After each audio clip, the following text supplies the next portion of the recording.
ఆశా వర్కర్లను అరెస్టులు చేయడమే కాకుండా దుర్భాషలాడటం, చేతుల్లో ఉన్న సెల్ ఫోన్స్ లాక్కోవడం, పోలీసులే స్టేషన్లకు తీసుకువెళ్లడంపై ఆశా వర్కర్లు తీవ్ర ఆందోళన వ్యక్తం చేశారు.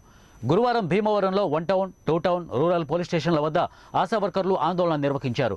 ఈ సందర్భంగా యూటీఎఫ్ నాయకులు వాసుదేవరావు మాట్లాడుతూ పోలీసుల వైఖరిని తీవ్రంగా ఖండిస్తున్నామని, సమస్యలను పట్టించుకోకుండా అధికారులు గాలికి వదిలేశారని, కనీస వేతనం లేకుండా, సెలవు లేకుండా, టైం లేకుండా తీవ్రమైన పని భారాన్ని మాపై నెట్టి రాష్ట్ర ప్రభుత్వం వెట్టి చేయిస్తోందని, దీనిని అటు ప్రభుత్వానికి ఇటు ప్రజలకు తెలియజేసేదానికి శాంతియుతంగా ఆందోళన చేపట్టిన మాపై పోలీసులు విచక్షణారహితంగా అరెస్టులు చేసి దుర్భాషలాడడం అత్యంత దారుణమైన విషయమని ఆవేదన వ్యక్తం చేశారు. తర్వాత కనీస వేతనాలు అమలు చేస్తానని జగన్మోహన్ రెడ్డి గారికి ఇంకో 2 నెలల్లో ఎన్నికలు పూర్తయినటువంటి ప్రభుత్వ కాలం పూర్తవుతున్న జగన్మోహన్ రెడ్డి గారికి ఆశా కార్యకర్తలు గుర్తు రాకపోవడం దారుణం.